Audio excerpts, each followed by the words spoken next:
અમદાવાદ જિલ્લાના સાણંદ તાલુકામાં સામાન્ય બાબતે ઝઘડામાં યુવકની હત્યાનો બનાવ તાજેતરમાં બનવા પામ્યો હતો। ત્યારે સાણંદના કુંવારથી હીરપાપુરની સીમમાં એક યુવક અને બે શખ્સો વચ્ચે સામાન્ય બાબતમાં લાકડાના ધોકા વડે યુવકને બે શખ્સોએ માર મારતા યુવકને ગંભીર ઇજાઓ થતા સારવાર માટે ખસેડાયો હતો, જ્યાં યુવકનું મોત નીપજ્યું હતું। તો સમગ્ર ઘટના મામલે જીઆઈડીસી પોલીસ હત્યાનો ગુનો નોંધી ગ્રામ્ય એલસીબી ટીમે કુંવાર ગામના બે શખ્સોને પકડી પાડી હત્યાનો ભેદ ઉકેલ્યો છે।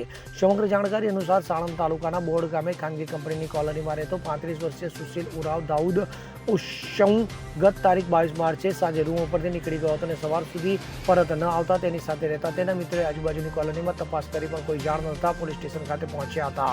ત્યારે જાણ થઈ કે સુશીલ ઉશમ દાઉદ ઉરાવ રાત્રિના 1 થી 2 વાગ્યાના અરસામાં કુંવાર ગામ તરફ જવાની કેનાલના પાડા ઉપર હીરપુરા ગામની સીમ સવલી માતાના મંદિર પાસે કોઈ અજાણ્યા ઈસમોએ લાકડાના ધોકા વડે માર મારતા શરીરે ગંભીર ઈજા થતા સારવાર માટે 108 એમ્બ્યુલન્સ મારફતે સારવાર માટે સાણંદ સીએચસી ખાતે ખસેડાયો હતો। ત્યાંથી વધુ સારવાર માટે સોલા સિવિલ ખાતે ખસેડાયો હતો। તો આ બનાવને પગલે એલસીબી એસઓજીની 5 ટીમો બનાવી નાવવાળા રૂટ પર દૈનિક અવરજવર કરતા લોકોની પૂછપરછ હાથ ધરવામાં આવી હતી, જેમાં કુંવાર, ગોકળપુર સહિત 4 ગામોના 60 થી વધુ શંકાસ્પદ શખ્સોની તપાસ અને પૂછપરછ કરાઈ હતી, જેમાં પોલીસની કડક પૂછપરછમાં રમેશભાઈ ડાબી અને બેચરભાઈ ઉર્ફે બેશ સોલંકીએ ગુનો કબૂલ્યો હતો। તો પોલીસ સૂત્રે કહ્યું કે મૃતક આ વિસ્તારમાંથી અજાણ્યો હતો। જ્યારે રમેશ અને બેચર બંને જણા ખેતરવાડી હતા, ત્યારે રસ્તામાં મૃતક સુશીલ હાથમાં ધોકો લઈને જતો હતો, ત્યારે રમેશ અને બેચર સાથે રસ્તા અંગેની સામાન્ય બાબતે બોલાચાલી થઈ અને લાકડાના ધોકા વડે માર મારતા સુનિલ ઇજાગ્રસ્ત થયો હતો અને જે સારવાર દરમિયાન મોત નીપજ્યું હતું।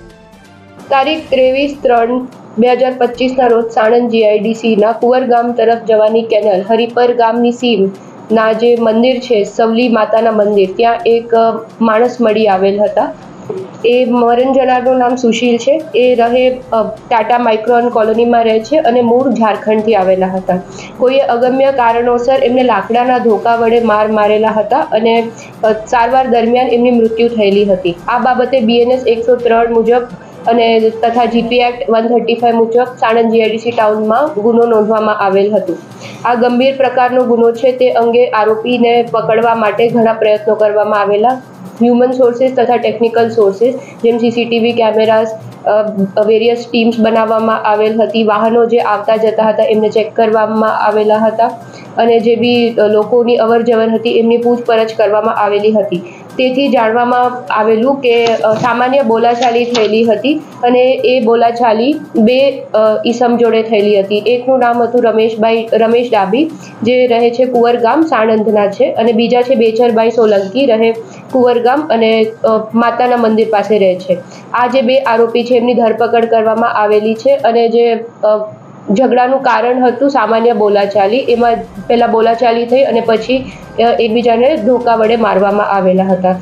તપાસ કરવા પર મારવાનું કારણ આ જાણવામાં આવેલું છે અને આરોપીને 3 દિવસની રિમાન્ડ મેળવીને વધુ તપાસ ચાલુ છે। આ રમેશભાઈ અને બેચરભાઈ છે તે લોકો કોઈ પ્રકારના ગુના છે, ગુના નોંધાયા છે કે નહીં, ગુનાહિત પ્રવૃત્તિ સાથે સંકળાયેલા છે કે નહીં? ના, એમની કોઈ ગુનાહિત પ્રવૃત્તિ જાણવામાં આવેલી નથી। આરોપી સાથે મિત્રો હતા કે કોણ હતા? ના, આરોપી અને જે મરણ જનાર છે એકબીજાને ઓળખતા નહોતા। બેન, આપણે બોલાચાલી કઈ બાબતે થી કોઈ પૈસા નહીં? ના, એમાં તપાસ ચાલુ છે। બંને આરોપી વ્યવસાય નોકરી જતો આરોપી ત્યાં જે ખેતી છે ત્યાં ખેતીમાં કામ કરતા હતા। મૃતક કેટલા દિવસથી સાણંદમાં આવ્યો? એમને 3 દિવસ થયા હતા સાણંદમાં આવીને। નોકરીની શોધમાં હતો કે શેના માટે? નોકરીની શોધમાં એ ઝારખંડથી આવેલા હતા। રુસ્તમ શેખ સાથે CN24 ન્યૂઝ, અમદાવાદ। હવે જુઓ દેશ દુનિયાની તમામ ખબરો તમારી આંગળીના ટેરવે। ઉઠાવો મોબાઈલ અને ગૂગલ પ્લે સ્ટોર પરથી ડાઉનલોડ કરો અમારી CN24 ન્યૂઝ મોબાઈલ એપ।